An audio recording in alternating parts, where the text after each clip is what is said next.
Episodio número 6. Hola, ¿qué tal? ¿Cómo están? Bienvenidos a No Hay Derecho, el podcast donde hablamos de lo serio con humor y de lo absurdo con lógica. El día de hoy tenemos un invitado especial.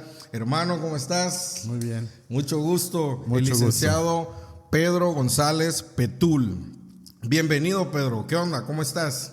Yo súper bien. Gracias por la invitación y gracias también por tus televidentes que ahora nos están viendo, y espero desarrollarme muy bien con lo que me vayas a preguntar.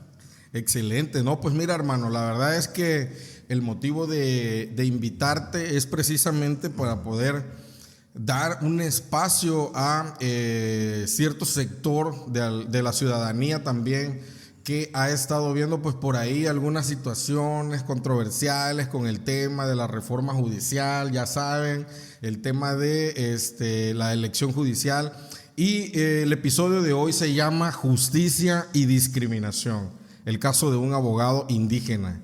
Entonces, hermano, creo que no necesito darte tanta presentación. Eres abogado, maestro en Derecho, doctorante en Derecho. Es correcto. Bienvenido. Quiero que me platiques un poquito más de ti, carnal. Cuéntame. Yo soy de dos familias compuestas del mismo, ahora sí que, ente multicultural, ¿no? Uno perteneciente a Tabasco y el otro de Chiapas. Mi finado padre, que en paz descanse, es del municipio de Emiliano Zapata, perteneciente a un poblado indígena entre las cordilleras, entre Chiapas y Tabasco. Sí. Si lo ubican acá por un ejido que se llama el Egipto, para mayor ubicación está entre la colonia La Arena, que es de Pénjamo, ¿sí? Pénjamo, de okay. Pénjamo, Emiliano Zapata. Y trabajó como del analfabetización. Alfabetización. Del INEA, creo que se llama. Se fue a Chiapas, conoció a mi mamá es lacandón, entonces también soy parte de lacandón. Entonces tengo esas dos culturas de lacandona y Tzeltal, que es parte de Zapata. Y Eres mitad tabasqueño y mitad chiapaneco, mitad ¿no? chiapaneco, pero Excelente. me ubican más como Petul chiapaneco. Y siempre ha sido así, desde que llegué a Tabasco en 2010, porque yo crecí toda mi vida en la selva lacandona. ¿En qué parte de la selva lacandona creciste, Pedro? Se llama Cibal. De hecho, Cibal es un término maya que viene de Cibaca. Ajá. O lugar de aguas. Okay. Es una concentración de agua como, ¿cómo le llaman esto? Hay cascadas como aguas ahí. termales. Ah, son Sí, aguas termales. como para decir aguas calientes. Hay un estado que se llama aguas calientes. Ándale. Supongo que debe ser como aguas termales, ¿no? Claro. Allá en Chiapas, Cibaca, ese es el conjunto de aguas, ríos que conforman Cibac o Cibal. Se llama el lugar de aguas. Nuestros ancestros lacandones creían que existían seres mitológicas como sirenas, monstruos marinos. Incluso Eso está cerca de la costa. está entre el mera corazón de la selva. En el Está corazón. como a 15 kilómetros de Bonampak, es una ruina muy conocida, Sí, sí. área turística y área nacional protegida del estado de Chiapas. O sea, eres una persona privilegiada por venir de esa región tan maravillosa de nuestro país, que Así todavía conserva muchas cuestiones arraigadas culturales y etcétera, ¿no? Sí. De hecho, el artículo 2 de la Constitución Nacional lo establece bien clara. El Estado mexicano está conformada por una pluriculturalidad de creencias, costumbres. ¿Y qué dice la Constitución? Que esa es la originalidad del Estado mexicano. Así es. Entonces, si es la originalidad, entonces todas sus bases, costumbres, sistemas, políticas y culturales también, su forma de gobierno está estructurado bajo ese sistema normativo, ¿no? Claro. De conducta, ya sean jus naturalismo, ¿no? Y Así estamos es. en jus positivismo, pero de una transición a otra pues la multiculturalidad, que es una cosa, un término de derecho, porque hay otro que es el multietnia, que es un término discriminatorio. Si bien analizamos la Constitución, habla del pluricultural, lo cual significa que se conforma en un grupo que pueden aplicar el sistema normativo respetando los derechos humanos. Participa los pueblos originarios con su organización, su sistema, sus bases de creencias, política, pero que también el Estado mexicano tiene la obligación de respetar esos derechos de esos pueblos originarios, y no solamente eso, sino incluirlo en temas políticas y en todas las actividades geopolíticas o políticas públicas. Excelente. Fíjate que lo que nos estás platicando, la verdad es que ese es un tema bastante amplio, es un tema en el que se nota que has estudiado bastante, hermano, que te has preparado. Me gustaría que me contaras acerca de tu preparación, de todo, en dónde estudiaste, tu maestría, tu carrera, el doctorado, dónde lo estás estudiando. Cuéntanos acerca de eso. Okay. Tu formación. Ok, llegué en el 2009 aquí en Villahermosa, que estamos aquí en Villahermosa. Sí. Y ahí te conocí en el templo, en la iglesia. En la iglesia Nueva Jerusalén. Nueva Jerusalén. Saludos a todos nuestros hermanos de la Nueva Jerusalén. Los invitamos a seguir el canal de No Hay Derecho. Suscríbanse, activen la campanita para que les llegue la notificación cada vez que haya un episodio nuevo de este podcast. Y el día de hoy, pues ya vieron, está con nosotros el licenciado, el hermano Pedro. Y pues síguenos contando, Pedrito, de tu formación. Es algo curioso. De hecho, yo no le llamo profesión, carrera, ni carrera educativa, profesional o política. No le llamo nada de eso. Te cuento a ti y tus televidentes para que me entiendan. Nosotros, los pueblos originarios, tenemos lo que se llama cosmovisión. Sí. Y para que no se confunda en lo que estamos hablando en la ciudad y toda la costumbre que tenemos actualmente, y para que también no queden discriminados mis sectores originarios de Ayapa. Saludo para Ayapa, Jalpa de Méndez, Nacajuca también. Saludos a todos los amigos de Nacajuca, de Jalpa. Sureste, de Zapata, Tenosique, que estamos escondiditos, pero existimos. Claro, así es, hermano. Y también hasta donde pueda llegar la extensión de este podcast, Chiapas, Veracruz, todos los que se identifiquen como indígenas me van a entender cuando yo hablo de la cosmovisión. Bien. Bueno, para no salir del tema, cuando yo hablo no en el sistema de creencia de profesionalizante, sino más bien como mi cosmovisión indígena, porque yo veo, cuando yo llegué en Tabasco para estudiar la licenciatura, fue un cambio trascendental en mí. Es decir, mi visión no era porque quería algo, ser alguien, o porque quería gobernar, o porque quería resaltar, o porque quería o me creía ser más que alguien. No, sino simplemente es como una vida de aventuras, logros. Busco esto para experimentar, para conocer, no para humillar a mis semejantes, ni ver menos a mis otros semejantes. Siempre ser portavoz de mi pueblo originario. Si voy a prepararme es para el beneficio de mi colectividad. Entonces, quebrando las barreras voy, buscando vas alternativas. rompiendo todos esos paradigmas, sí, ¿no? Entonces, conociendo ese algo nuevo me sirve a mí para ¿cómo se llama? Como cuando comemos. Para nutrirme, para ser más conocedor, pero también aportar para los que no conocen. Entonces, siempre con esa visión de hacerlo no solamente por ti, por tu interés personal, sino siempre llevando contigo un interés colectivo. O sea, traes, digamos, que es un sentimiento en el que tú te debes a tu colectividad indígena. Es lo que quieres decir.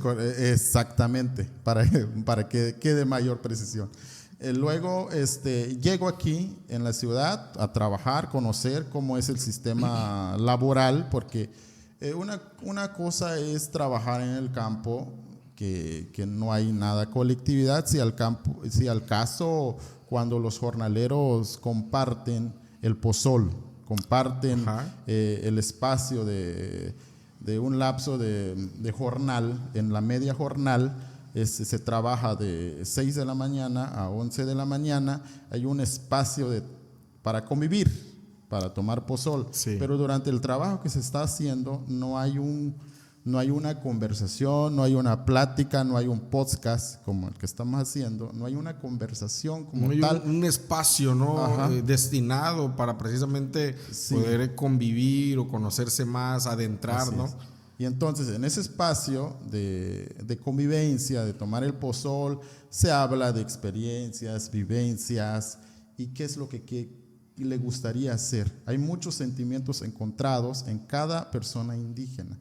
Entonces, quería conocer cómo era el sistema cultural de la ciudad. Entonces, llego aquí, quiero experimentar, entro a trabajar. Mi primer empleo aquí en Villahermosa fue el restaurante Leo de Paseo Tabasco. Entro como lavaplatos y de pronto veo que el cambio, ¿no? del entorno, cómo se convive, me gustó. Pero luego también hay gente que también son groseras, que te trata mal, te rechaza, que te discrimina. Entonces ahí empecé a vivir la situación. discriminación que jamás no lo había experimentado. En mi pueblo, donde yo convivía con mis indígenas, había bromitas y así, pero no pasaba de ahí.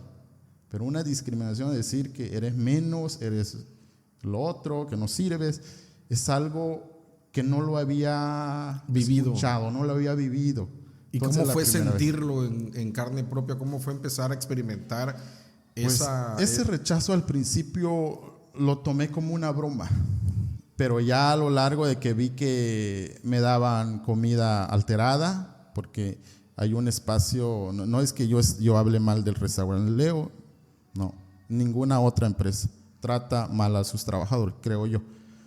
Pero los mismos empleados, hay gente mala, que esos son los que tratan mal a sus semejantes. A sus compañeros de trabajo, ¿no? Y eso que están, me imagino que hasta el mismo nivel, o sea, la misma categoría, simplemente porque uno es de aquí, de Villahermosa, y como tú no eras originario de aquí, por eso te hacían ese tipo de desplantes, ¿no? Así es, y entonces luego viví otra experiencia en el tribunal.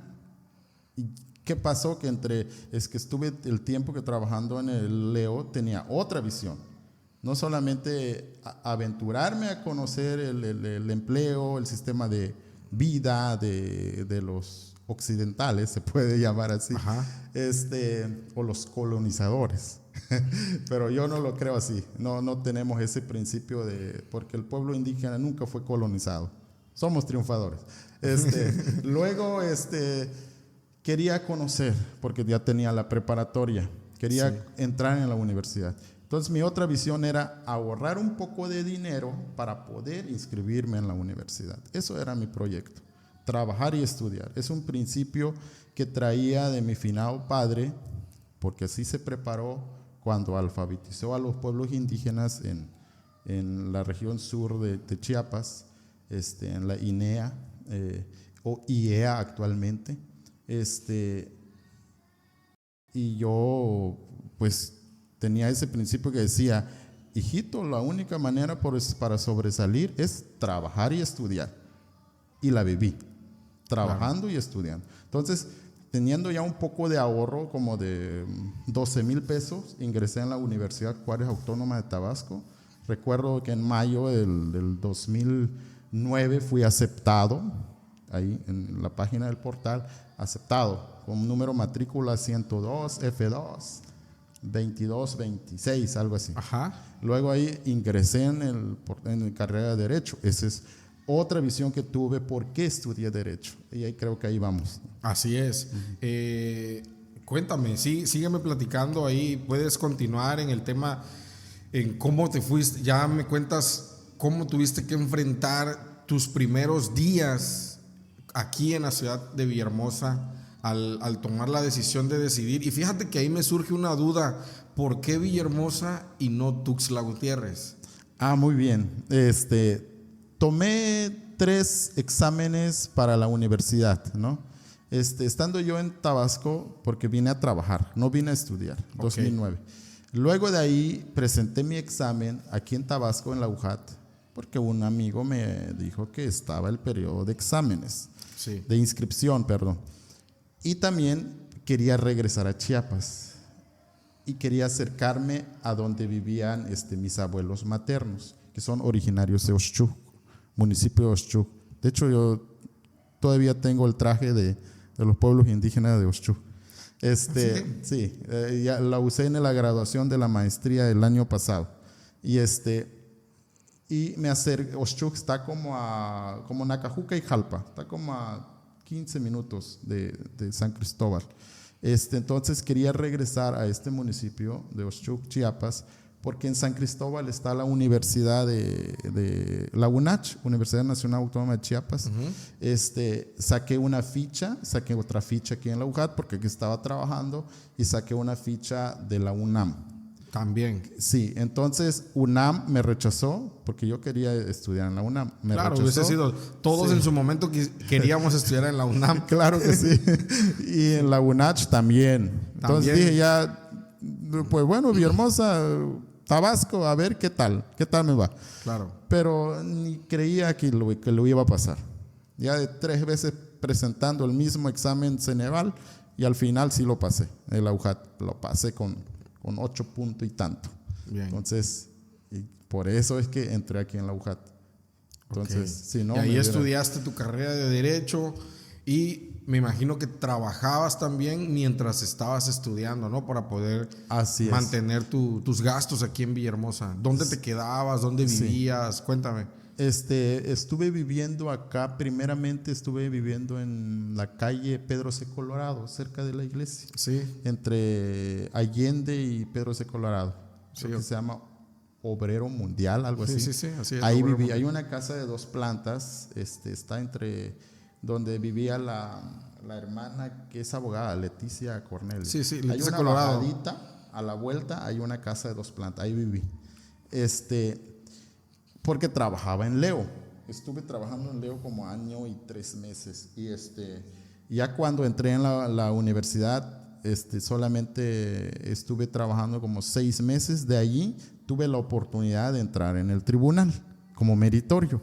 Okay. Y ahí entro como una carrera judicial por ahí, desde el meritorio. Y ahí como meritorio empiezan desde ordenanza, yo creo, ¿no? Entras como meritorio de actuario. De actuario. Sí. Porque si entras con la base sindical, entras como ordenanza, como meritorio de secretario ejecutivo. Claro. Pero aquellos que entran como meritorio de secretario ejecutivo de ordenanza, tienes que tener un familiar dentro del Poder Judicial. Y bueno, con el antiguo sistema. Con el sistema anterior. Con el sistema anterior. Porque pues ahorita tenemos un sistema nuevo, con la nueva reforma judicial. Así es. Que bueno, todavía no sabemos qué nos depara con la nueva reforma judicial. Esperemos que realmente sea algo atinado. Yo particularmente lo dudo muchísimo. Es algo precisamente de lo que vamos a platicar más adelante. Pero bueno, sígueme contando qué pasó. Ok, entré ahí, pues entré como meritorio de actuario. Me adscribieron en la segunda sala penal, conocí al magistrado Marcial, que actualmente es un gran ser humano y me da clases en el doctorado. Es un buen ser humano. Me quisieron apoyar, el Rodolfo Campo, que era el presidente, y con ayuda de ellos cambió mi sistema laboral de ser persona indígena muy abajo, afuera, con un salario muy bajo, que por ejemplo Chedraui y Soriana no creo que paguen bien, ¿verdad? A entrar en el Poder Judicial, pues que ya ganaba un poquito mejor como mecanógrafo de juez, secretario ejecutivo de mesa, estando en la sala, conociendo el sistema penal, ya estaba yo en el 2º semestre de la carrera. Bien. Y así estuve 2 años de meritorio y luego ahí como mecanógrafo otros 2 años, luego de ahí 2 años de actuario y luego de ahí estuve 15 días de secretario judicial, de ahí me bajaron a actuario. Desde el 2013 estoy como mecanógrafo hasta el 2016, de actuario hasta el 2021. Y luego pasó un caso ahí que el mismo tribunal me discriminó, pero es una discriminación no de un señalamiento físico ni psicológico. Aquí la discriminación fue legal, disfrazado de legalidad. Okay. Un despido injustificado. Con eso digo todo. Ok, bueno, a ver, vamos a ir entrando en materia con el tema, el contexto del episodio del día de hoy. Es el tema del proceso judicial y la selección de jueces, magistrados y ministros de la Suprema Corte de Justicia en estas nuevas elecciones del Poder Judicial y la controversia que rodea lo relacionado a tu rechazo. Estoy bien enterado de que presentaste tus documentos, cubriste todos y cada uno de los requisitos para poder ser candidato en esta elección judicial, pero sin embargo no tuviste la oportunidad, se te cerró la oportunidad, se te cerraron las puertas. Estoy enterado también, Pedro, de que inclusive escalaste a niveles internacionales presentando una queja en la Corte Interamericana de Derechos Humanos, acusando arbitrariedades y acusando la discriminación que viviste por parte del Consejo de la Judicatura, por parte del INE, por parte, no sé, del tribunal, etcétera. Quisiera, pues, que me dieras una introducción al respecto de eso. Ok, pero antes de entrar en el tema, para que me entiendan los televidentes, que para acreditar todo ese proceso electoral extraordinario, pues una de ellas es cubrir los requisitos, que son 5, las 5 cartas de referencia, la experiencia laboral que has tenido, ¿qué más? Acreditar los documentos profesionalizantes, tu carrera judicial, tus documentos oficiales de grados, por ejemplo, claro, licenciatura, maestría. Sí, lo que veníamos doctorado, platicando, sí, ¿no? Aclaro esto, ¿por qué? Porque si bien es cierto, tengo la licenciatura, tengo la maestría, estoy en el doctorado, que los primeros 2, licenciatura y maestría, pues la hice en la UJAT, en la Universidad Juárez Autónoma de Tabasco, y en el tema de la experiencia, soy del tribunal, estoy como 12 años de experiencia en el tribunal, como ordenanza, secretario ejecutivo, secretario judicial. Después de mi despido injustificado que tuve, me sometí al amparo, estuve 2 años, luego me reinstalaron. Pero en esos 3 años que estuve fuera, fui procurador del DIF municipal de Jalpa y fui resolutor de Contraloría, haciendo más experiencias. Claro, o sea, definitivamente yo admiro esa parte, porque me comentas que tú entras a la universidad en el año del 2009. 2010. En el 2010, sí. Imagínate, y yo también entro a la carrera de Derecho en el 2010, pero yo estudio, vamos a decir, de forma paralela contigo, pero en la Universidad Olmeca, Raíz de Sabiduría. Ahí rumbo al aeropuerto, rumbo a Macuspana. Ahí está mi alma mater, que es la Universidad Olmeca. Saludos a toda la gente de la Universidad Olmeca. Si están viendo este episodio, les invito a que le den like, que se suscriban al canal. Un saludo. Igual a la gente de la UJAT, a la flota de la UJAT. Creo les envío mis saludos. Exactamente, el licenciado Pedro les envía sus saludos, y yo desde luego que también. Maestros, magistrados, incluso los candidatos federales, a jueces federales y magistrados federales que están viendo esto, no lo hago de mala fe, sino que es la cosmovisión indígena que estamos diciendo. Es una plática, ¿no? Al final de cuentas, todo lo que en un momento dado, pues tú me digas, estimado Pedro, es algo que realmente, pues, yo soy el responsable, yo soy quien te está haciendo todas estas preguntas y sacándote, no sé, la verdad. La verdad histórica. La verdad histórica de los hechos, ¿no? De qué fue lo que pasó. Pero, a ver, creo que estoy Hay algo por ahí que me perdí. Sí, porque perdí. estaba como diciendo los antecedentes para entrar en el fondo. Así es. Ahora, para entrar en el fondo, lo que me preguntaste de la discriminación,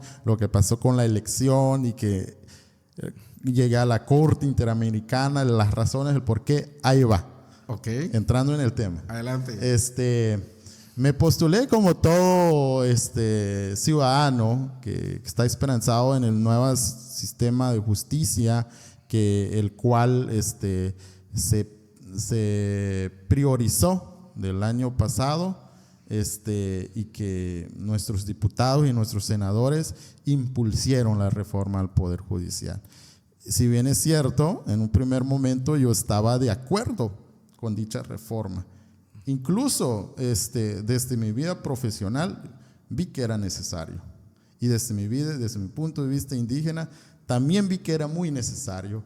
Por lo cual, por las políticas que se ha establecido y en el siglo en que nos encontramos, ¿no? De que ya actualmente se respetan los principios de paridad, de género, inclusión y todos esos temas que la Constitución establece y que diga. Y creyendo yo inocentemente del sistema, que el nuevo gobierno actual viene a cambiar todo ese sistema político estructural y incluyente, que es un gobierno del pueblo y para el pueblo, y que además que los mejores perfiles entren en el poder. Wow, estaba yo esperanzado. Esta es mi oportunidad. Claro, suena, perdón que te interrumpa, suena bastante esperanzador, bastante prometedor, ¿no? Desde el punto de vista, como dices tú, desde cierto sector de la población que realmente sí necesita un cambio, que realmente sí necesita esa transformación, pero yo creo que a la actual regencia, al actual gobierno, le está quedando grande realmente esas necesidades del pueblo, esas necesidades de la nación, o no sé si realmente ellos mismos desde dentro del monstruo han perdido ya la línea de lo que realmente era en un principio la llamada pues cuarta transformación. Hoy ya simplemente es el puro eslogan, hoy simplemente ya es el puro nombre, porque en realidad pues están habiendo muchos atropellos y entre ellos el tuyo, carnal. Sí, aparentemente. No quiero señalar al partido político que está en turno, pero ya sabemos de qué estamos hablando. Cuando vi la convocatoria, porque para aspirar a ser juez federal o magistrado o ministro, tienes que leer toda la convocatoria. Claro. Supongo yo que ni la ciudadanía ha leído la convocatoria. Entre la discusión de lo particular a lo general, toda la discusión de la reforma, hubo muchos cuestionamientos, muchas propuestas para partidos opositores. No es que yo aplauda también los opositores, no. Hubo muchas cosas buenas que se proponían para que el sistema se adecuara. Para que se reforzara, ¿no? Se reforzara. Sin embargo, lo dejaron pasar con sus errores, sus vicios, y luego el poder reformador, hablando en otros temas, porque es muy extenso hablar de esto, el poder reformador, aplicando la supremacía constitucional, terminaron aprobando el proyecto con varias omisiones, como una de ellas la inclusión de los pueblos indígenas, el número de asignación de plazas para jueces y el método de selección de candidatos, y también los mecanismos de impugnación en esos vicios. Entonces, como hubo varias omisiones, se nos dejaron de manera a reserva del criterio de evaluación, que es los comités de evaluación que iban a asignar a los posibles candidatos, lo dejaron a libertad, a reserva. No se sabe cómo fue el modo, la forma de cómo elegir a sus jueces o magistrados. Entonces yo, con la ilusión, me postulé con el principio de inclusión, porque es lo que dice la Constitución, el artículo 2, el artículo 41, incluso toda la polémica que se dijo que era incluyente esta reforma. Entonces, basándome en ese principio, me postulé para juez federal. De hecho, para no irme más allá como ministro o magistrado, me postulé para más abajito, ¿no? Como juez federal, acreditando toda la experiencia que me pedían en el portal. Envié todos los documentos y todo legible. Y de pronto llega la fecha de 11 de diciembre, porque hay 3 capítulos, 3 fases, sí, de modo de los que resulten ser ganadores. Sí, de selección. El primer fase es la fase de elegibilidad. Quien resulte ser elegible pasa a la siguiente fase, que es la de idoneidad. En la idoneidad es una especie de examen, que hay una entrevista, le preguntan al aspirante sus capacidades, sus conocimientos, sus habilidades, incluso sus proyectos para ser candidato. Claro. Y luego de ahí pasa a la siguiente fase, que es la famosa tómbola. Ahí se habla de la insaculación, pero es la tómbola. Y ahí quien decide es el Congreso. Entre todas esas 3 etapas hubo varios vicios y varias discriminaciones. No, y no solamente tú, fue escandaloso a nivel nacional muchos candidatos que fueron idóneos y que en la tómbola salieron seleccionados, pero que a la hora de que el Congreso enviaba las listas al INE, entonces ya no aparecían en el número que les había tocado en la tómbola, ya no aparecían. Entonces y luego cuando presentan su queja, cuando presentan su recurso, les dicen, ¿sabes qué? Estás fuera de término, estás fuera, ¿sí? Porque pues ya pasó la etapa. Y sea, pero oye, o sea, si se supone que no tenías que estar pendiente de que te pusieran en la lista porque ya había salido sorteado en la tómbola y eso se transmitía inclusive por televisión y pasaban el número y leían tu nombre y ya estabas completamente seguro de que habías quedado en la lista que iban a enviar al INE,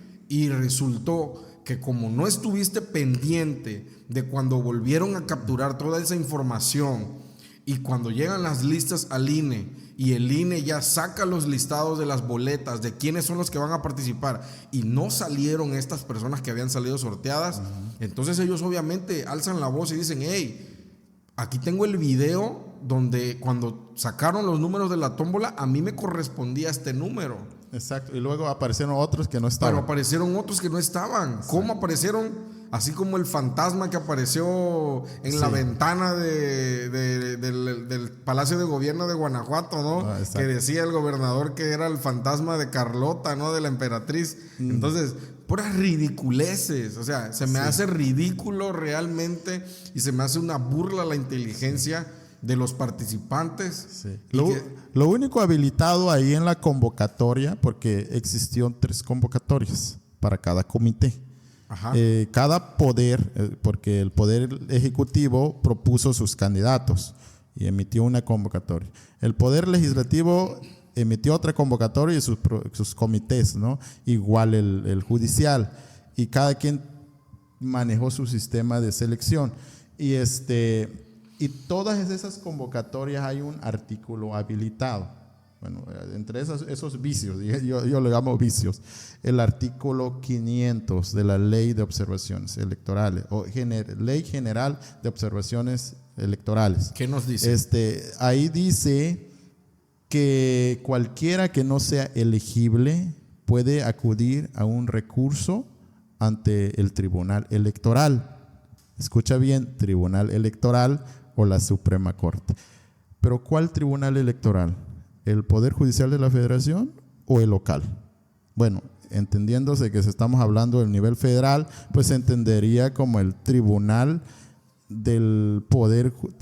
Electoral del Poder Judicial de la Federación. Sí. Pero hay un vacío constitucional ahí porque no señala bien si es el instituto del poder del Tribunal Electoral del Poder Judicial de la Federación. Y muchos, los que no fueron elegibles, se fueron a la impugnación. Como no habilitan qué tipo de recurso es, si es queja, si es revisión, si es un recurso de apelación, claro, o reconsideración, o reconvención, no hay un recurso adecuado. Luego resulta que también les dan palo porque no agotan el principio de definitividad y le dicen que primero tuvieron que haber recurrido aquí en el tribunal local. Entonces, el comité. Ándale, primero en el comité tienen local. que agotar. Entonces, oye, por Dios. Hay dice la convocatoria, los que se están postulando, si no quedan como elegibles, tienen que ahora sí que presentar su escrito con el comité para que les informe de por qué de su eliminación o depuramiento, cosa que sí lo hice yo, sí lo hice, porque hay un correo habilitado donde yo le solicité aclaración si yo cumplo con todos los requisitos. Y es más, soy parte de un pueblo organizado indígena, ¿sí? Porque las 5 recomendaciones que me dieron fueron 3 personajes importantes y el cuarto fue ahora sí que mi vecino, ¿no? De presidente de los pueblos indígenas. Incluso uno de ellos fue una amiga que me conoce por mucho tiempo y es jueza federal. O sea, las 5 cartas de referencias pesan. Así es. Y más la experiencia que traigo y lo que soy, y perteneciente al pueblo indígena, pues yo tenía pase directo. Pero ¿qué cree? Dice, no pasa, dice, porque no cumples con un documento que se pidió, que es la carta de bajo protesta. Pero sí lo hice e incluso lo mandé escaneado. Pero dicen ellos que no fue cargado. Ok, pero ¿qué pasa que tú y yo, que somos abogados, cuando el tribunal ve que omitiste presentar un documento en un juicio de jurisdicción voluntaria o una demanda? Una prevención. Claro. Una prevención. En la misma página te deben informar. Te deben de dar un plazo para cubrir ese requisito. 24 horas, 48. Subsanarlo, exactamente. Lo cual no pasó conmigo. Si no hubiera preguntado eso en el plazo de los 3 días que dice la convocatoria, no me iban a informar ellos. Entonces le dije, bueno, estamos dentro del parámetro de 24 horas, solicito que ustedes me pasen al segundo filtro. Y no salí elegible. Y ahí tenía el recurso de los 5 días para interponer mi recurso ante el Tribunal Electoral del Poder Judicial de la Federación o a la Suprema Corte. Pero dije, no, en materia indígena no existe, no fue parte de la convocatoria. Como es un vacío constitucional, existen en la materia electoral lo que se llama per saltum, no agota el principio de definitividad. Por eso ahí me fui a la Corte Interamericana. Bueno, en este caso, como en el ámbito internacional no existe el per saltum, porque el sistema interamericano tienes que pasar a lo que es una mini fiscalía, que es la comisión. Entonces estoy en la Comisión Interamericana de Derechos Humanos. Okay. Manifesté entre eso mi agravio, la no inclusión, los recursos inadecuados y los mecanismos de selección. O sea, muchos agravios manifesté en este escrito de agravios ante la comisión. Sí, lo leí, no porque me lo hayas mandado, sino porque por ahí subías algunos estados en tu WhatsApp donde ponías algunos pantallazos de los agravios y por ahí yo te hice el comentario, ¿no? Inclusive creo que yo soy un tipo, vamos a decir, no soy pesimista, al contrario, soy muy optimista en cuanto a todas las cuestiones que estén relacionadas con la defensa de los derechos humanos y hablar de esto que sucedió contigo fue pues obviamente una violación a tus derechos humanos, ¿sí? Al derecho que tenías a ser tomado en cuenta, a ser considerado, principalmente porque desde mi punto de vista, y no es que yo diga que tengo la última palabra porque no es así, pero lo que quiero decir es que no necesitas ser un magistrado, no necesitas ser el presidente del INE o no necesitas ser diputado o senador para darnos cuenta de que cubrías con todos y cada uno de los requisitos para ostentar al menos una candidatura hoy en día para ser elegible como juez o magistrado o hasta ministro de la Suprema Corte. Yo sé que obviamente tu deseo era ser juez federal o magistrado. Vamos a suponer Sí. que era tu deseo ser magistrado, pero cubrías todos los requisitos. Es correcto. De hecho, la presidenta de la República en Nayarit, que hay un bastante grupo indígena, dijo el mes pasado, creo que fue un 5 ¿cómo De se marzo. llama? 5 de marzo. Dijo: queremos que un indígena llegue a la Suprema Corte. Queremos que haya muchos Benitos Juárez en la Suprema Corte. Ok, muy bien. ¿Pero cómo? Claro, claro, o sea, si desde adentro, desde el músculo del poder, ellos mismos son quienes realmente están imponiendo quiénes van a ser los candidatos, ¿no? Es Yo correcto. creo que es darle a tol con el dedo a la ciudadanía, es darle a tol con el dedo a la población. No se vale, no se vale. Me gustaría, Pedro, preguntarte entonces, ¿en qué momento y de qué forma te notifican a ti el rechazo? El decirte, ¿sabes qué? No vas a ser candidato a juez, no vas a ser candidato a magistrado. No hubo ahora sí que una respuesta como me lo planteas, sino más bien al momento en que yo solicité aclaración porque no fui elegible en la fase de la elegibilidad. Simplemente me dicen, déjame corroborar por qué, me dice quien estuvo detrás del correo. Y 5 horas después me envían otro correo donde dice: no fuiste elegible porque no presentaste la carta de bajo protesta de decir verdad. Y entonces, ante ese rechazo, dije yo, pues no es imposible, ya hay un agravio en mí. Entonces volví a enviar un correo: estamos dentro del plazo que establece el lineamiento Para subsanar esa deficiencia. Independientemente de que el comité no me haya prevenido, yo envío mis documentos que usted me está manifestando, escaneado en original y todo eso. Que desconozco cuál fue el motivo o error que la plataforma rechazó mi formato. Claro, porque yo me imagino que al momento que tú envías toda tu paquetería, Sí, se carga. todo tu currículum, Ajá. tú tienes el correo electrónico que da constancia, o vamos a decir que sirve de acuse para demostrar que sí la habías enviado a tiempo. Sí. Es lo que pasó aquí en el estado de Tabasco, porque también me postulé para el estado de Tabasco. Ajá. El sistema lo hicieron a modo. ¿Qué significa? Que el comité de evaluación tienen un sistema hecho a modo. Es decir, envías todo tu currículum, tu título de licenciado, de maestro, de doctor. ¿Qué pasa? Que te dice el sistema, se carga 90, 99, 100 cargado. Y está todo cargado y te confías y vas a la siguiente margen o siguiente... A la siguiente casilla, a la siguiente ventana. La siguiente ventana vas cargando tus documentos y al momento de que pones finalizar, te dice guardar cambios y finalizar. Le pones guardar cambios y ya le picas finalizar. Pero antes de eso, revisa si se cargó y no están cargados. Bueno, ¿qué pasa? Lo vuelves a cargar y aparentemente están cargados y luego le pones guardar cambios y bueno, ahí ya quedó finalizar.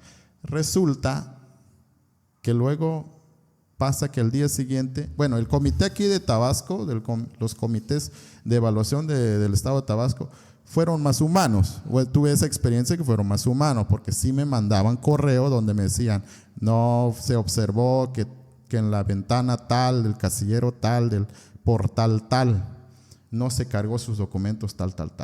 Y dice, se le previene tal para que 24 horas para que usted revise y cargue sus documentos. Si no lo carga en ese plazo, dice, automáticamente está usted depurado. Entonces todavía me informan, pero el de la federación no hubo ese requerimiento, no hubo esa prevención. Claro. Entonces, pero ¿qué pasaba con lo del Estado?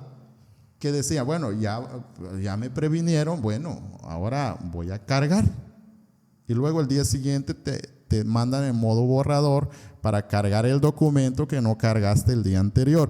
La cargas de nuevo, le pones guardar y finalizar. Y una vez que le picas, te confías, quedó cargado.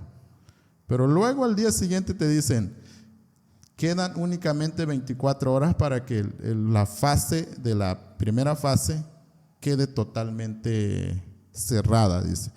Como estás dentro del término, dice, te mando a modo borrador para que guarde los cambios, tal. Ahora, ya no fue el documento que me previnieron el día anterior, ahora ya es otro documento. Entonces voy y bueno, otra vez vuelvo a cambiar el formatito y envío de nuevo con la firma original, a color, lo que ellos piden. Ajá. Y le doy finalizar. ¿Y qué crees? Al día siguiente entro en el sistema con mi correo, mi número de usuario y contraseña, y reviso el sistema y no fue cargado. Y digo yo, el tribunal, el comité me va a mandar a la fase te van a ponchar, pues. Así como lo hicieron conmigo en el ámbito electoral. Pero no, aquí en Tabasco todavía fueron más conscientes, porque estuve yo, insiste por la experiencia que ya tuve con la federación. Pero ¿por qué entonces no se te dio la oportunidad? ¿Qué fue lo que pasó? Porque aquí está a modo, pues. Hay gente que ni siquiera, supongo yo que ni siquiera presentaron sus documentos en el sistema. Ya tenían pase directo. Mucha gente así. ¿Quién te asegura o es transparente que todos los que están jugando ahorita para candidato se cargaron todos sus documentos? ¿Quién asegura? Si tú eres un ejemplo de que el sistema no te permitía cargarlos, ¿a eso te refieres? Así es. Y yo creo que muchos tuvieron la experiencia que yo, qué casualidad, que fueron eliminados. ¿Por qué razón tú no pudiste cargar tus papeles? Exacto. En el tema del que estábamos hablando al principio, del tema federal, para juez federal, eso sí, lo impugné en la Comisión Interamericana, pues eso supongo yo que van a resolver en su tiempo. Lo del Estado, pues bueno, hubo unas otras cuestiones ahí que ya me las arreglé, pues bueno, ya me quedé mejor aceptándolo. Sí, ¿no? Hubo entonces, por ahí entonces me estás queriendo decir que por debajo de la mesa te dijeron, ¿sabes qué? Cálmate. Tranquilo, ya te vamos a dar chance luego. Sí, porque estoy trabajando en el Poder Judicial. Estás estoy trabajando. Entonces, no es bueno rebelarse contra el sistema. ¿Qué crees qué factores te hicieron pensar entonces que sí hubo discriminación en tu contra?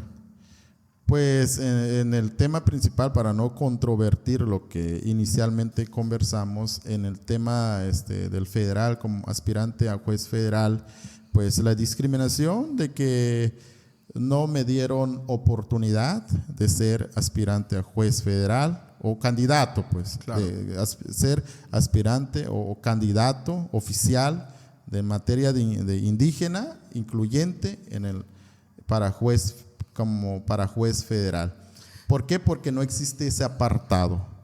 Se habla de la paridad de género, ¿ok? Para ministros van 5 ministras y 4 hombres, cuando debería ser, si hay paridad, debería haber 4 mujeres, 4 hombres y 1 de pueblos originarios. Así debería ser la inclusión, pero nadie lo dice. ¿Por qué? Porque la convocatoria fue mal hecho. ¿Sí? Okay. En el tema federal, en la local también. Todo es copia y pega, y entonces tienen sus candidatos favoritos. En ese sentido, por no existir inclusión, claro, pues ahí está el agravio, la discriminación. Fíjate que la manera en la que lo desmenuzas, yo espero que quienes están viendo este episodio del podcast les esté gustando, les esté llamando bastante la atención y que sobre todo pueda ser de alguna manera fácil de fácil digestión, digerible para las personas que lo están viendo, la manera en la que nos estás explicando, porque yo creo que sí, quizás nos estamos hablando un poco en tecnicismos, un poco en cuestiones legales, y yo te puedo entender porque ambos somos abogados. Así es. Pero bueno, de todas maneras les invito a que le den like a este episodio, a que lo compartan, síganme en mis redes sociales, síganme en Facebook, en la página de Facebook No Hay Derecho, Omar Izquierdo. Y síganme también en TikTok, en X. Les invito a que nos sigan. ¿Tú tienes algunas redes sociales, Pedro? Sí, aparece como Petulcanok, que significa en maya Pedro Piedra. ¿En dónde? Pica piedra. ¿En qué red social? En Facebook. En Facebook. Tenía el Instagram, pero lo cerré por cuestiones ahora sí que de mentalidad y uno por el tiempo, ¿no? Ok. Ajá. Entonces es Pedro Ang Ok.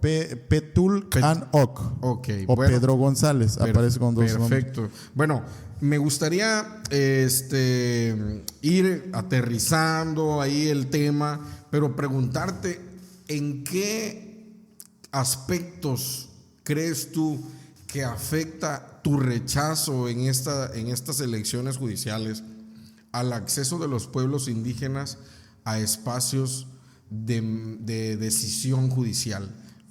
Bueno, personalmente me afecta por la oportunidad de un empleo, porque el convenio internacional OIT de pueblos indígenas pues habla en el artículo 20.1 y el artículo 1.1, 1.2 y el 2.1 habla de que todos los que tengan identidad indígena tienen acceso al empleo como cualquier otro, como cualquier otra persona del mundo occidental, al libre, ahora sí que desarrollo, incluyendo de la profesión, ¿no? De la personalidad. Entonces, todos tienen acceso al empleo.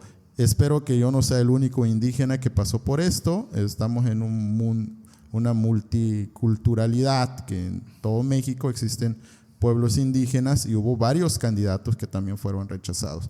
En lo general, y para hacer mayor precisión, pues no hubo inclusión en materia indígena, que es la omisión de esta reforma. Y dos, para aquellos que no son pueblos originarios, que son de la comunidad cultural, civilizada, como la occidental o ustedes que de la ciudad, pues hubo también varios rechazos. Tal vez no se llame discriminación, pero de una manera sí es discriminatorio porque no hubo una igualdad como tal. Yo fíjate que yo creo, Pedro, que efectivamente todo está hecho a modo, porque si tú te das cuenta, yo estuve viendo información, he estado revisando, leyendo, y veo que, por ejemplo, las boletas, para empezar, las boletas parecen un menú de sushi.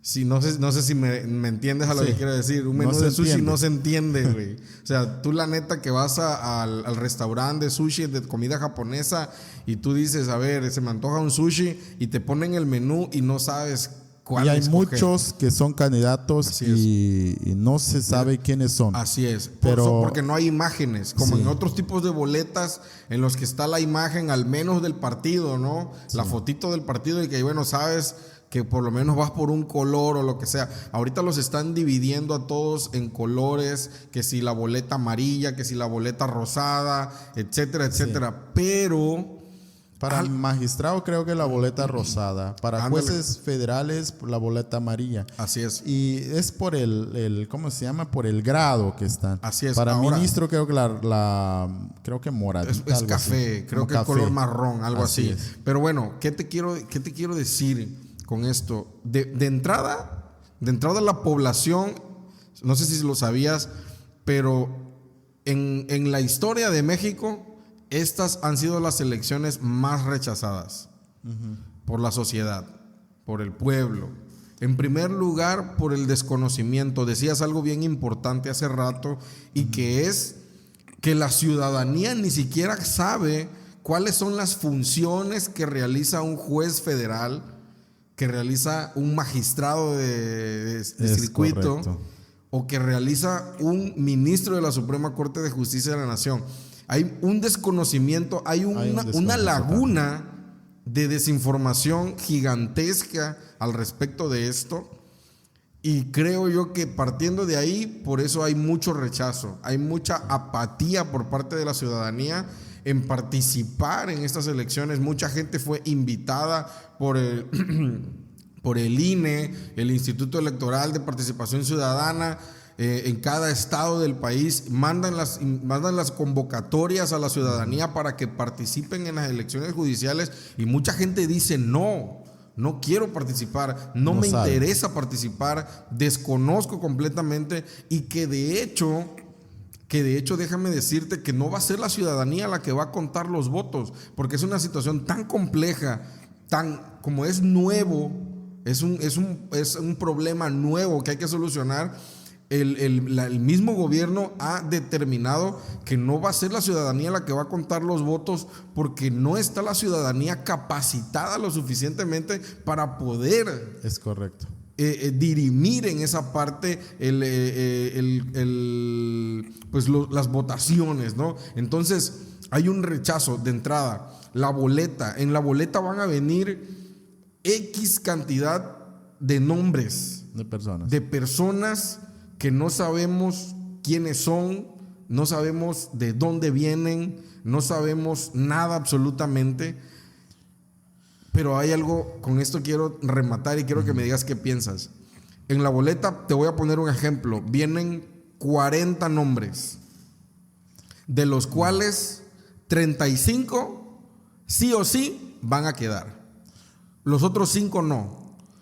Entonces, ¿para qué vas a hacer una votación si te están imponiendo 35 candidatos que aunque con un solo voto ganan? Creo que cada plaza, ya sea para juez, hay hasta 4 candidatos.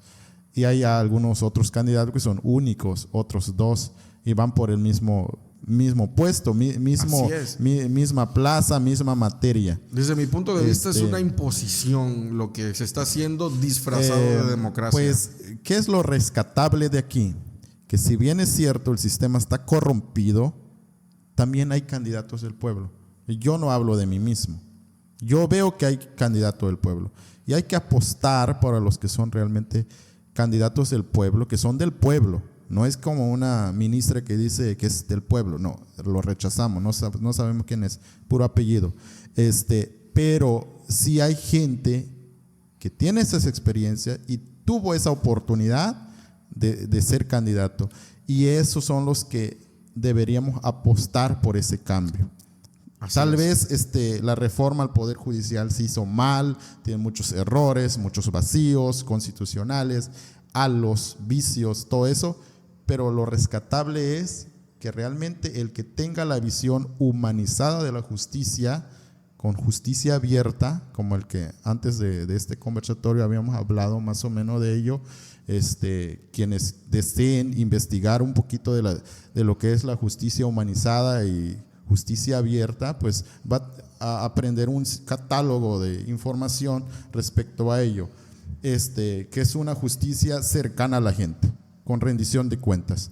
Y que esa persona que conozca a la gente y que sabe que la gente está preparada y que es una buena persona que está aspirando para una candidatura, hay que apostar por esa persona, dar difusión y que ellos sean nuestros jueces, nuestros magistrados y nuestros ministros. Estoy de acuerdo totalmente contigo, estoy de acuerdo, conozco particularmente a algunos amigos míos que sí lograron inscribirse, que sí lograron participar, que sí les dieron la candidatura. Lamento muchísimo que no haya sido tu caso, Pedro, pero y tienes razón, son candidatos que son del pueblo, son candidatos que verdaderamente sí van a garantizar una adecuada impartición de justicia, y no estoy juzgando, ¿no? O sea, a todos, no estoy generalizando, pero sí es curioso que pasen casos como el tuyo, cuando también he escuchado, por ejemplo, de la candidata a ministra de la Suprema Corte de la Justicia,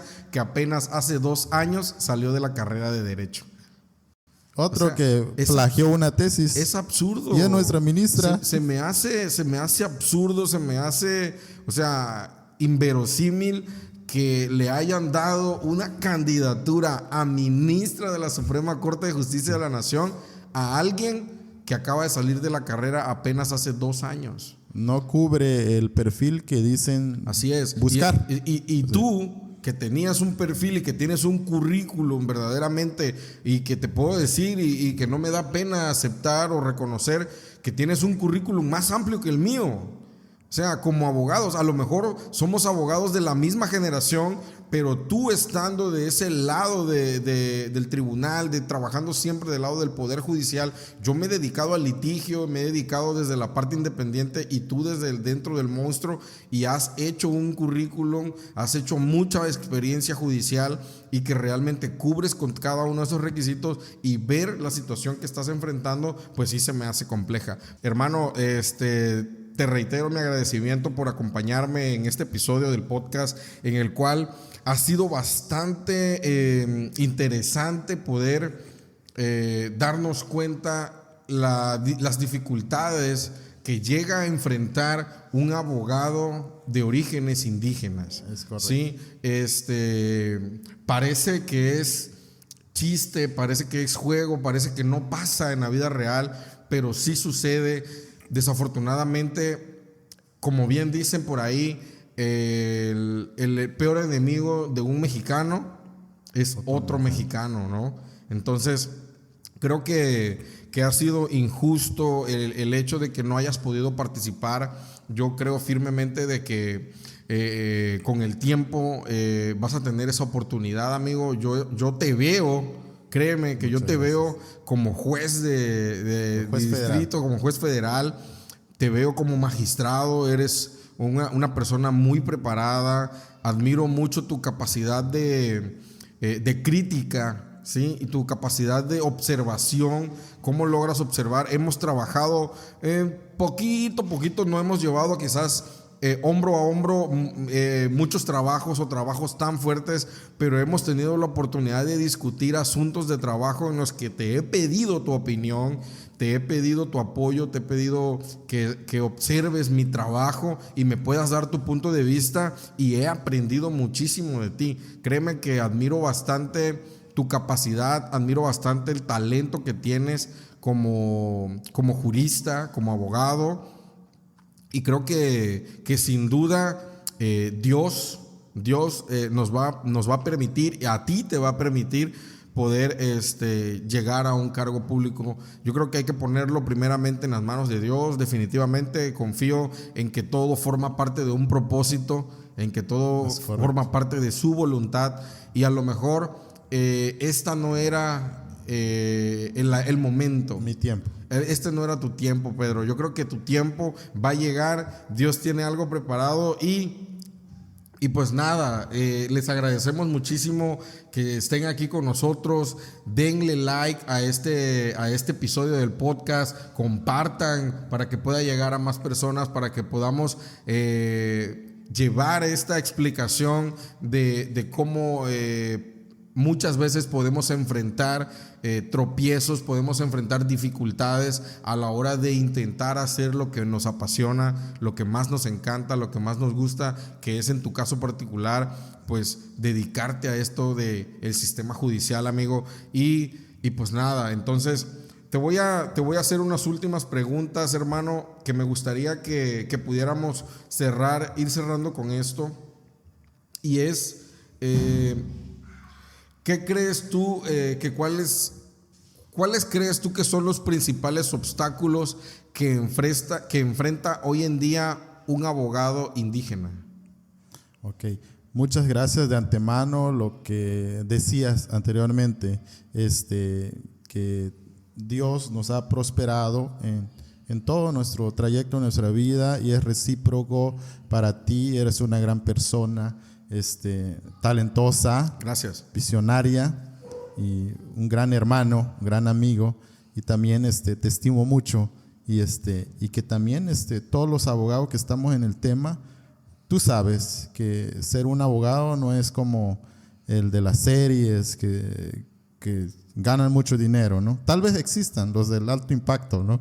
Pero sí hay, pero la mayoría de nosotros, los que dedicamos a la profesión de abogado, pues no es un dineral que manejamos. O sea, hacemos el litigio, defendimos a nuestros clientes, vamos a los tribunales tratando de buscar justicia para nuestros usuarios, y muchas de las veces lo logramos, pero también a veces lo ganamos porque se basa que en los tribunales también no analizan, no desahogan bien las pruebas, o porque también nosotros como seres humanos no aportamos pruebas, y entonces hay muchas barreras, muchos obstáculos, y también omisiones de nosotros que a veces se van, ¿no? Pero el mundo del litigio, pues entre un abogado hábil, un abogado justo, que es lo que se busca, ¿no?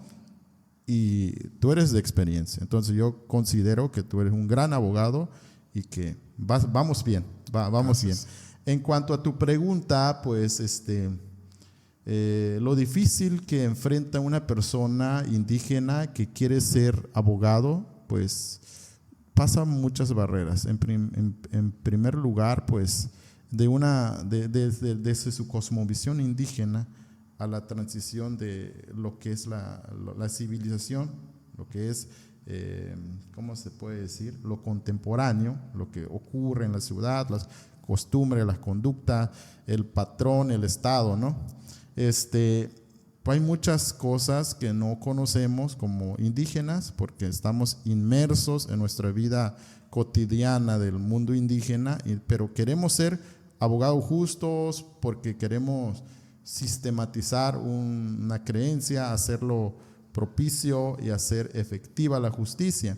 Pero muchas veces nos damos cuenta que la justicia no es como las telenovelas, no es como las series. Enfrentamos muchas situaciones de agrado y también de desagrado. ¿Qué es lo que se debe hacer aquí? Para que las personas de origen indígena quieran ser un mejor abogado, que sí, de por sí tiene la lucha, que siga su sueño, que busque ser cada día mejor abogado a través de los libros, los maestros, grandes profesionales de derecho que se pueda cultivar, y así se aprende el derecho, leyendo y aprendiendo, conociendo el sistema, estando en el sistema, pero luego entonces también debe haber voluntad política. ¿Qué significa? Que también el Estado debe participar del poder, del gobierno, que participe, que sea incluyente, que le dé igualdad de oportunidades a los del pueblo indígena. Y más que extensiva, no solamente a las personas del pueblo indígena, hay gente humilde, gente de la cultura de esfuerzo, desde abajo, que quiere una igualdad de oportunidades, un empleo. ¿Por qué no apoyar a nuestros jóvenes estudiantes de derecho que quieren ser alguien para ser un abogado en las instituciones creadas, llámese derechos humanos, despachos jurídicos, Instituto de Defensoría de Oficio o las de Defensoría de Oficio, o practicantes o meritorios, todos aquellos que están en ese tiempo de preparación, pues que el gobierno vea, o más bien las empresas vean o le den oportunidad a esas personas que están aprendiendo derecho. En cuanto a mis amigos que son indígenas y que están estudiando la carrera de derecho, que no se les discrimine. Yo, por ejemplo, quise entrar en el Instituto de Defensoría de Oficio, me dijeron que no, te vistes mal, no te ves como un abogado. De entrada entra el sesgo cognitivo.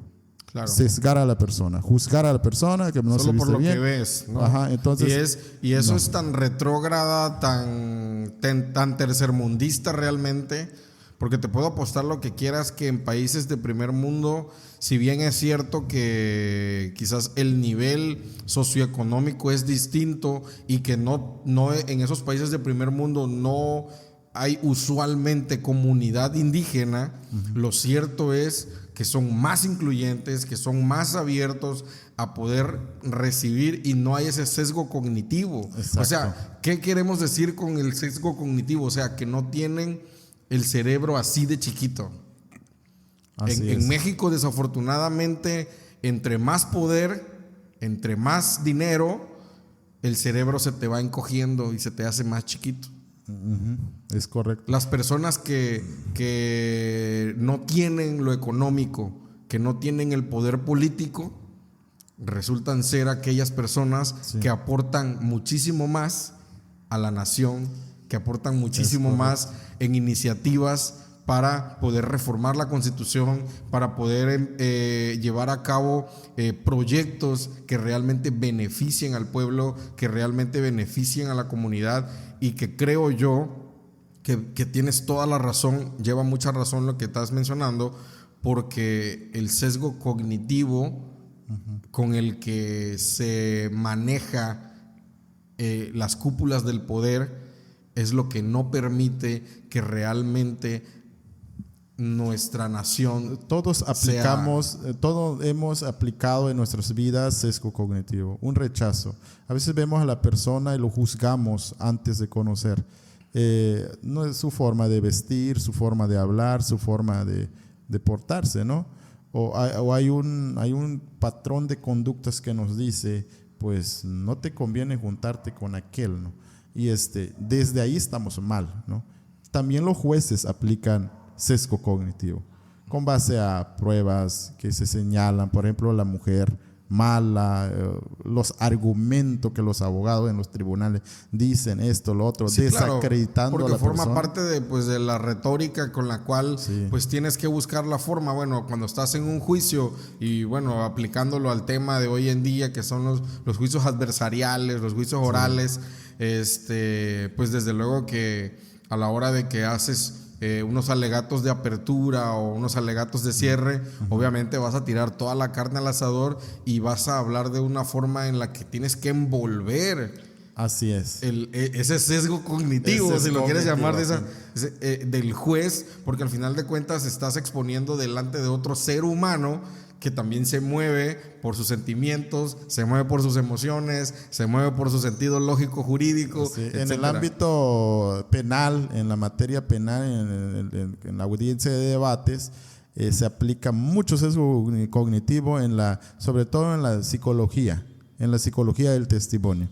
Eso es otro tema largo que es para otra ocasión. Claro, lo podemos platicar en otro día, nos das la clase. Por eso es que el juez, el buen juez, el buen juez justo, y que ahorita están perfilándose como para juez los candidatos, tienen que aplicar su sana crítica, un método complejo, adecuado, para que no apliquen sesgo cognitivo, con sus máximas de la experiencia y con base a la taxativa, que es la ley.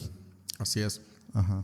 Bueno, entonces, amigo, me gustaría hacerte una última pregunta y es, ¿qué mensaje entonces tú le darías a quienes se enfrentan hoy en día una situación similar a la tuya?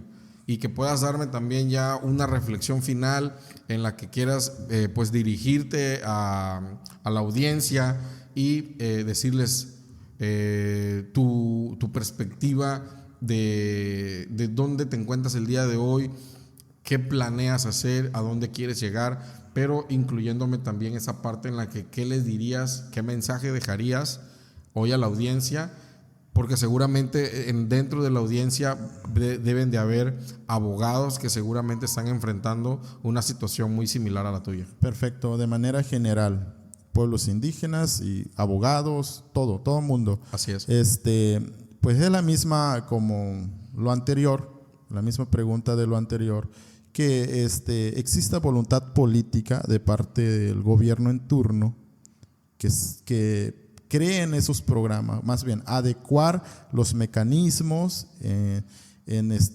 con base a la reforma de esas leyes que ya estamos viviendo, por ejemplo al Poder Judicial, adecuar recursos fáciles, sencillos, y también las instituciones, que se cree más, ahora sí que la facilidad para que puedan acceder a aquellos que estén inconformes, que no hayan sido elegidos como candidatos o aspirantes a candidatos para jueces, magistrados, que tengan esa oportunidad. Y realmente si cumplen con el perfil, que tengan ese mecanismo de seguimiento para poder incluso acudir a los tribunales para que sean incluidos en el sistema de elegibilidad o idoneidad, y que también que existan ahora sí que en los criterios de evaluación, que los comités creados para ellos, según como las convocatorias que apliquen verdaderamente la cultura de la elección, que sean más incluyentes, que realmente no se basen porque quieran mantener el puesto los que están en turno, porque de alguna manera se tiene que terminar, porque estamos en un sistema democrático que hay un periodo, los que se van, pues si fueron ahora sí que hicieron bien su trabajo, pues también que tengan la oportunidad de reelección, ¿no? ¿Por qué no? Hay mucho campo para ello, hay mucho que hacer en la reforma al Poder Judicial. Se pueden adecuar entonces en el sistema de elección, la inclusión a los pueblos indígenas, ¿por qué no decirlo también de los que son del arco iris? Sí. También, que sean incluyentes. Hay un pueblo bastante grande también en ese tema, no quiero abundar porque desde mi cosmovisión indígena, pues yo estoy cerrado que mis pueblos indígenas deben priorizarse, ¿no? Claro. Y que la elección sea cada vez más justa y honesta, que no estén como una especie de circo, vaya, para ser más directo. El circo de los candidatos, sí, que se sienten más preparados que un chicharrón con elote, ¿no? O sea, o el circo de los candidatos que se dicen que son, por ejemplo, la candidata creo que esa magistrada también, que se llama Dora la Transformadora, ¿no? Entonces, ese tipo de circo realmente en el que hoy estamos pues viendo a través de redes sociales, porque ese es otro tema igual, bueno, está intrínseco, ¿no? en el tema de la elección judicial, y es el hecho de que muchos de los candidatos están jugando al juego de quién es el más popular en redes sociales. Es correcto. Y no es por ahí. Y es que el sistema así se creó y así se estableció. Yo no estoy de acuerdo a que los jueces se pasen a ser TikTokers. Yo creo que se está prostituyendo el sistema judicial con este tipo de reformas. Es lo que particularmente a mí tampoco me gusta. A mí también me desagrada, ¿no? O sea, yo creo que, o sea, una cosa es pues subir contenido a redes sociales, contenido de valor, contenido de información importante, que pueda ser educativa, que pueda ser información formativa para formar nuevas generaciones, pero otra muy distinta es pues hacer esos TikToks con payasadas, con circo, manchando la investidura de un juez federal, manchando la investidura de un magistrado. Yo creo que hay medios adecuados para que ellos se propongan, ¿no? No necesariamente el ridículo. O que hay una chava ahí que subió una foto y es tendencia en las redes sociales y ya va a ganar. Y no sé de qué estado, qué municipio, en qué parte del país, pero está en tendencia esa muchacha. Pero bueno, si la justicia ha caído tanto así por mostrar cuerpo, como famoso página azul, ¿no? Dicen, pues yo no apuesto a ese sistema de justicia. Que hay cosas rescatables en la elección, como el sistema de partidos. Claro, no todo es malo, ¿no? ¿Por qué no adaptarlos? Por ejemplo, el de saludar a la gente casa por casa, dándose a conocer, ¿no? Y sobre todo, que a aquellos que son candidatos ahorita, que el INE les dé una participación, un incentivo, un financiamiento para que ellos puedan hacerse campaña. Porque ellos están haciendo campaña con sus propios recursos. Claro, como Dios les pueda darle a entender y a como se puedan rascar, ¿no? Ajá. Y luego la forma de elección, ¿cómo va a votar el ciudadano? Bueno, se dice que se basan por un número de folio, un número de registro, pero un montón. Bueno, el ciudadano no sabe cómo votar. Bueno. Y dos, ¿quién va a transparentar esa votación? Tiene que haber observadores electorales. El INE no lo tiene, no lo propone. Entonces, yo creo que le debemos mucho a la sociedad, a la ciudadanía, que esta elección realmente sea transparente, eficaz, eficiente, y que realmente esta elección se haga conforme a las reglas establecidas al electoral. A mí me causa bastante ruido el hecho de que a la hora de ir a la urna, aproximadamente a cada ciudadano le va a tomar entre 20 y 30 minutos poder emitir su voto. ¿Te puedes imaginar entonces la jornada electoral tan pesada y tan larga que va a haber que si no llegas a tiempo a la fila, te puedes echar hasta 4 o 5 horas formado para poder emitir tu voto. Yo creo que la gente no va a participar. Bueno, ese es tal vez una parte, pero la otra parte, ¿quién te garantiza que el ciudadano va a salir a votar? Claro. Bueno, esa es una. Y dos, la cadena de custodia. ¿Quién va a custodiar que los votos propuestos para el número 14, por ejemplo, arrastró masivamente el voto en Villahermosa, el candidato a juez local, ¿no? Ajá. Unos 3,000 votos, arrastró, nada más la colonia Indeco, ¿no? ¿Quién va a asegurar que esos 3,000 votos van a llegar justamente a las oficinas del INE, intactos? ¿Quién los va a asegurar? ¿Quién los asegura? Ese es otro error. Otra laguna, ¿no? Otra laguna. También. Y si hay gente que está en el poder, que es un juez, por ejemplo, que está en funciones, pero que por la convocatoria tiene que jugar, porque para mantenerse en el puesto tiene que jugar. Claro. Pero si ese candidato es favorito del partido en funciones o del gobierno. Claro. No, y es en su gran mayoría, todos obviamente son ya, como te decía yo hace un rato, de 40 candidatos que vienen en la boleta, 35 van a quedar sí o sí y solamente 5 van a quedar bailando. Pues estamos hablando de que solamente deberían hacer una elección con solo 5 candidatos por boleta. No necesitas poner 40 candidatos por boleta si 35 básicamente ya los estás imponiendo. Entonces es lo que hace absurdo, es lo que hace, se me hace hasta, se me fue la palabra, se me hace impertinente. Creo que si pudiera, como cuando ofreces una prueba, ¿no? Y el juez te la califica de impertinente o la contraparte te la objeta por impertinente porque ya es demasiado, pues.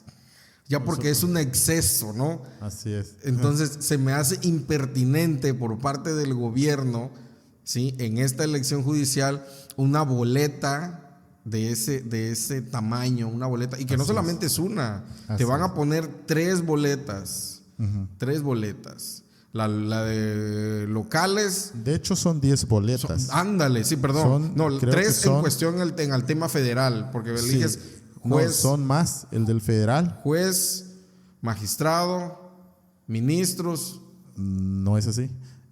Creo que son 4 el del estado y 6 el del federal. Van a ser 10 boletas. Vienen ministros, magistrados de circuito, los magistrados del tribunal del tribunal electoral del poder judicial, tribunales de disciplina, jueces de distrito, también disciplina, sí es. Y ¿qué más? Que hay otros ahí que se me pasó, los magistrados de local, también su tribunal de disciplina, los jueces de primera locales, instancia, sí. y los jueces de oralidad penal. Pues así, o sea, entonces estamos hablando de que está gruesísimo. Hermano, así para irnos despidiendo, ¿qué reflexión te gustaría dejarnos para que quede para la eternidad? Aquí esto va a quedar en YouTube, esto va a quedar en el canal de este podcast. ¿Qué mensaje realmente quieres dejar para las nuevas generaciones? Que el gobierno tenga voluntad política, siguiendo haciendo las reformas, pero que sean incluyentes, que tomen en cuenta a los pueblos originarios, los candidatos a pueblos originarios, también a toda la de la ciudadanía, que realmente apliquen un mecanismo adecuado para el sistema electoral, para que aquellos candidatos que quieren llegar a ser jueces tengan ese mecanismo adecuado. Esto también incluye a que el INE tiene que adecuar su sistema de ahora sí que paralelismo, observación, financiamiento, etcétera, etcétera, y también la custodia de la elección. Y que también nosotros en comunidad, todo en general, que votemos a nuestros candidatos que consideremos que son lo correcto. Invitas a la gente a participar, entonces. Invito a todos que voten, porque es un derecho que todos tenemos. Y que también si el pueblo realmente, como se dice, quiere una justicia justa, como lo que ha pedido, que tengan jueces, magistrados justos y honestos, acorde a que busquen que su reclamo al acceso a la justicia, entonces salgan a votar. Y que yo les doy un tip para que no se pierdan en ese cúmulo de seleccionados, en ese listado que es un montón, para que no se pierdan y que al momento en que van a votar y no sepan por quién, pues simplemente que sea el persona o personaje con quien se identifiquen, que se graben bien el numerito y el color de la boleta, para que cuando lleguen únicamente van por ello. Es lo único que yo les puedo orientar, porque de otra manera se van a perder. De otra manera se van a perder. Se van a perder ahí. Bueno, pues hermano, te agradezco muchísimo que hayas aceptado esta invitación a mi canal, que hayas aceptado esta invitación al podcast. De verdad valoro muchísimo tu tiempo, valoro muchísimo que hayas podido venir desde Jalpa de Méndez. Te viniste desde Jalpa de Méndez solamente para grabar este episodio el día de hoy. De verdad, muchísimas gracias. El licenciado, maestro y doctorante Pedro González Petul en No Hay Derecho. Muchísimas gracias también a todos ustedes por habernos acompañado en este episodio de No Hay Derecho. Ya saben que este es el podcast donde hablamos de lo serio con humor y de lo absurdo con lógica, pero hoy tratamos un tema muy serio, muy importante. No le metimos mucho humor, no todo el tiempo es lo mismo, siempre hay un tiempo para todo, y el día de hoy tocó sacar esa parte crítica, esa parte cuestionativa, cuestionar el sistema, cuestionar el procedimiento, el proceso judicial que estamos viviendo el día de hoy en nuestro país. Creo que es de suma relevancia. Les invitamos a que nos sigan en todas nuestras redes sociales. Aquí van a aparecer todas las redes sociales. Les invitamos a que se suscriban también al canal y a que activen la campanita para las próximas notificaciones. Esto fue No Hay Derecho y este episodio fue discriminación y justicia, el caso de un abogado indígena. Pedro, muchísimas gracias. Hasta Omar, la muchas próxima. Gracias. Nos vemos. A todos. Hasta luego.